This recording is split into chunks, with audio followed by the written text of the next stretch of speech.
بسم اللہ الرحمن الرحیم۔ علوی سادات حضرت علی رضی اللہ تعالیٰ عنہ اور سیدہ فاطمہ علیہ السلام کی نسبت سے براہ راست نبی صلی اللہ علیہ وآلہ وسلم سے نسبت رکھتے تھے، اور دوسری طرف وہ خاندان تھا جو رسول اللہ صلی اللہ علیہ وآلہ وسلم کے چچا حضرت عباس بن عبد المطلب رضی اللہ تعالیٰ عنہ کی نسل سے تعلق رکھتا تھا، اور بعد میں عباسی خاندان کے نام سے اسلامی دنیا کی ایک عظیم سلطنت کا حکمران بنا۔ عباسی سادات نے بنو امیہ کی جانب سے علوی سادات پر ڈھائے جانے والے مظالم کا بدلہ لینے کی ٹھانی، اور یہی نعرہ ان کی کامیابی کی ضمانت بن گیا، کیونکہ واقعہ کربلا کے بعد مسلمانوں کے دلوں میں اموی حکومت کے خلاف غم و غصہ عروج پر تھا، جس کا فائدہ سیاسی طور پر عباسیوں نے اٹھایا اور اقتدار کو امیہ سے چھین کر دوبارہ علوی سادات کو سونپنے کا منشور سامنے رکھ کر مسلمانوں کی توجہ اور ان کی حمایت حاصل کرنے میں کامیاب رہے۔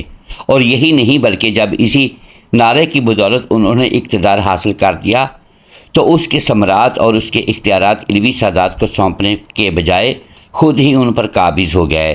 پہلے ابو العباس سفاہ خلیفہ بنے، اور ان کے بعد ان کے بھائی ابو جعفر منصور نے اقتدار سنبھالا، اور یہی منصور آگے چل کر اس داستان کا سب سے اہم کردار بننے والا تھا۔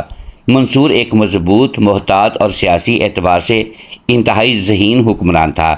اسی کے دور میں علوی سادات اور عباسی حکومت کے درمیان فاصلے بہت بڑھ گئے، کیونکہ اب عباسیوں کو ایک نئے خطرے کا سامنا تھا۔ وہ خطرہ یہ تھا کہ عوام کے ایک بڑے حصوں کے دلوں میں حقیقی روحانی اور خاندانی مقام اہل بیت کے لیے تھا، اور اگر علوی خاندان میں سے کوئی طاقتور شخصیت سیاسی دعویٰ کرتی تو عباسی اقتدار کے لیے یہ بڑا چیلنج بن سکتی تھی۔ شروع میں عباسی حکمرانوں نے بعض علوی افراد کے ساتھ نرمی اور عزت کا برتاؤ بھی کیا، لیکن وقت گزرنے کے ساتھ ساتھ سیاسی اعتماد کم ہونا شروع ہو گیا، خصوصاً اس وقت جب علوی خاندان کے بعض افراد نے عباسی حکومت کے خلاف بغاوت کی۔ اب یہاں امام جعفر صادق علیہ السلام کا کردار سامنے آتا ہے۔ آپ امام محمد باقر علیہ السلام کے فرزند تھے، اور مدینہ منورہ میں علم و دین کی تعلیم و تدریس کا ایک عظیم مرکز بن گئے تھے۔ امام جعفر صادق علیہ السلام کا زمانہ ایک انتہائی نازک سیاسی دور تھا۔ ایک طرف اموی حکومت زوال کی طرف جا رہی تھی، اور دوسری طرف عباسی تحریک ابھر رہی تھی، لیکن امام جعفر صادق علیہ السلام نے براہ راست کسی مسلح سیاسی انقلاب کی قیادت نہیں کی۔ آپ کی اصل توجہ علم، عبادت، فقہ، اخلاق اور دینی تعلیم پر رہی۔ یہی وجہ تھی کہ آپ کا اثر سیاسی تخت و تاج سے کہیں زیادہ وسیع علمی حلقوں میں پھیل رہا تھا۔ عباسی اقتدار کے مضبوط ہونے کے بعد خلیفہ منصور کو یہ احساس تھا کہ اہل بیت کی کسی ایسی شخصیت کو جو عوام کے دلوں میں بہت زیادہ احترام رکھتی ہو، سیاسی اعتبار سے نظر انداز نہیں کیا جا سکتا۔ اسی لیے امام جعفر صادق علیہ السلام اور منصور کے درمیان تعلقات میں کشیدگی کی روایت ملتی ہیں۔ بعض تاریخی روایت کے مطابق منصور کو امام جعفر صادق علیہ السلام کے اثر و رسوخ اور علوی خاندان کے ممکنہ سیاسی اثر سے تشویش رہتی تھی۔ امام جعفر صادق علیہ السلام کی وفات 148 ہجری 765 عیسوی میں مدینہ منورہ میں ہوئی، اور بہت سی شیعی روایات میں یہ بیان کیا گیا ہے کہ آپ کو زہر دے کر شہید کیا گیا، اور اس کا حکم عباسی خلیفہ ابو جعفر منصور نے دیا۔ لیکن تاریخی تحقیق کے اعتبار سے یہ بات قطعی طور پر ثابت نہیں کہ منصور نے براہ راست زہر دلوایا تھا۔ امام جعفر صادق علیہ السلام کی وفات کے بعد آپ کی اولاد اور پیروکاروں میں امامت کے مسئلے پر مختلف آراء پیدا ہوئیں۔ آپ کے صاحبزادوں میں اسماعیل، عبداللہ، موسیٰ، القاسم، اسحاق، محمد اور دوسرے بچے شامل تھے۔ اسماعیل آپ کے بڑے صاحبزادوں میں شمار ہوتے تھے، لیکن وہ اپنے والد کی وفات سے پہلے ہی انتقال کر گئے۔ اس کے بعد آپ کے پیروکاروں میں مختلف گروہ پیدا ہوئے۔ ایک بڑی جماعت نے موسیٰ الکاظم علیہ السلام کو اپنا امام تسلیم کیا، اور یہی سلسلہ بعد میں اثنا عشری شیعہ روایت میں آگے بڑھا، جبکہ اسماعیل کی نسبت سے اسماعیلی روایت کا سلسلہ قائم ہوا۔ یہ اختلاف بھی اس بات کی علامت ہے کہ امام جعفر صادق علیہ السلام کے بعد ان کا خاندان مذہبی اور روحانی اعتبار سے کتنا اہم تھا، لیکن کہانی یہاں ختم نہیں ہوتی، بلکہ امام جعفر صادق علیہ السلام کے بعد عباسی حکومت اور علوی سادات کے درمیان کشیدگی مزید نمایاں ہو گئی۔ خصوصاً امام حسن رضی اللہ تعالیٰ عنہ کی اولاد سے تعلق رکھنے والے بعض افراد نے عباسی خلافت کے خلاف کھلی سیاسی جدوجہد شروع کی۔ ان میں محمد بن عبداللہ المعروف، محمد نفس ذکیہ اور اس کے بھائی ابراہیم نمایاں تھے۔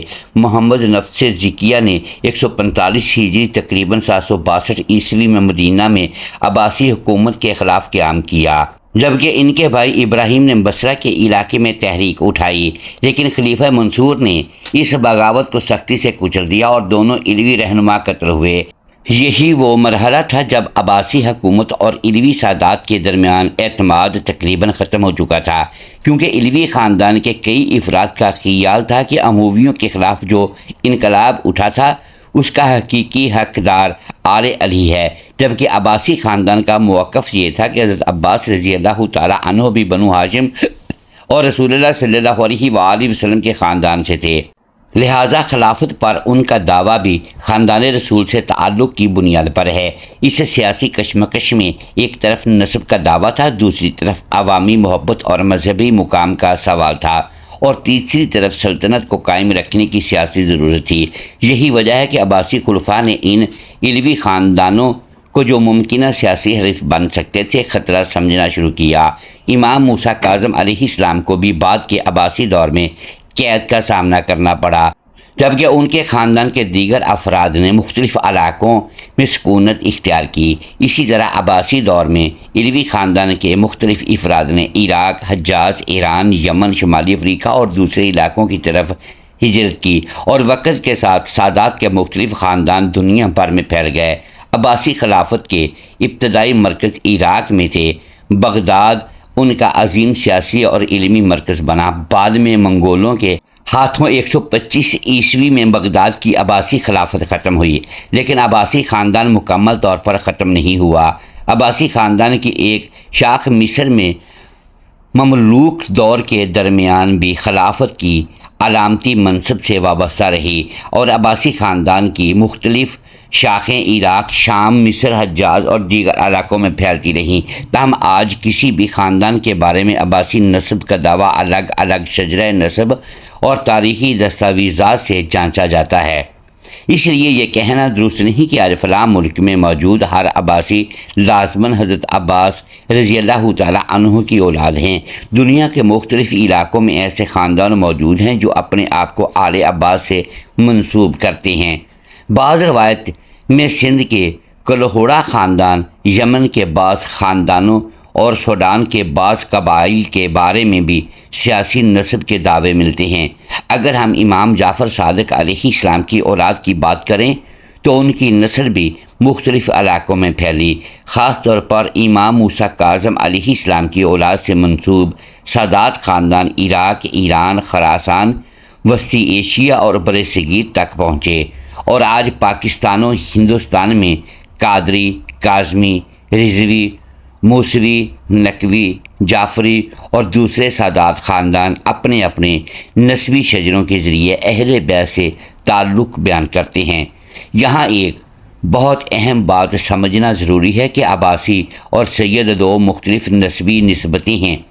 عباسی حضرت عباس بن عبد المطلب رضی اللہ تعالیٰ عنہ کی نسل سے نسبت رکھتے ہیں، جبکہ علوی سادات حضرت علی رضی اللہ تعالیٰ عنہ کی اولاد سے، اور حسنی و حسینی سادات اسی علوی خاندان کی مختلف شاخیں ہیں، دونوں بنو ہاشم سے تعلق رکھتے ہیں، اسی لیے ان کے درمیان خاندانی قربت بہت گہری تھی۔ لیکن سیاسی اقتدار کے مسئلے نے ان خاندانوں کے درمیان سخت کشمکش پیدا کر دی۔ تاریخ ہمیں یہ بھی بتاتی ہے کہ اقتدار کی سیاست اکثر ان رشتوں کو بھی دشمنی میں بدل دیتی ہے جو نسب کے اعتبار سے انتہائی قریب ہوں۔ عباسی اور علوی خاندان اس حقیقت کی ایک بڑی مثال ہیں۔ عباسیوں نے امویوں کے خلاف انقلاب میں اہل بیت کی محبت کو عوامی قوت میں تبدیل کیا، لیکن جب اقتدار ان کے ہاتھ میں آیا تو انہیں احساس ہوا کہ اگر علوی خاندان میں سے کوئی مضبوط شخصیت ان کے خلاف کھڑی ہو گئی تو عوامی حمایت کا ایک بڑا حصہ اس کے ساتھ جا سکتا ہے۔ چنانچہ خصوصاً منصور کے دور میں علوی سیاسی تحریکوں کو سختی سے دبایا گیا، لیکن اسی تاریخ کا ایک دوسرا رخ بھی ہے۔ عباسی دور کو صرف ظلم و جبر کی داستان سمجھنا بھی مکمل تصویر نہیں، کیونکہ اسی خاندان کے بعض ادوار میں علم، فلسفہ، طب، ریاضی، ادب، ترجمہ اور تہذیب نے غیر معمولی ترقی کی۔ بغداد دنیا کے عظیم علمی مراکز میں تبدیل ہوا، لیکن ایک سلطنت کے علمی کارنامے اس کے سیاسی مظالم یا مخالفین کے ساتھ سلوک کے سوال کو ختم نہیں کر دیتے۔ محترم ناظرین، امید ہے آج کی یہ ویڈیو آپ کو پسند آئی ہوگی۔ ناظرین گرامی، اگر ہم اس ویڈیو میں الفاظ کی درستگی دانستہ یا دیدہ دانستہ درست نہیں کر پائے تو ہم آپ سے معذرت خواہ ہیں اور اللہ کے حضور معافی کے طلبگار ہیں۔ ناظرین گرامی، ویڈیو کو لائک کیجئے، چینل کو سبسکرائب کیجئے اور بیل آئیکن پریس کر دیں تاکہ ہر نئی آنے والی ویڈیو اب تک بر وقت پہنچ سکے اور ہماری حوصلہ افزائی ہوتی رہے۔ اگلی ویڈیو تک کے لیے اجازت دیجیے گا۔ شکریہ، اللہ حافظ۔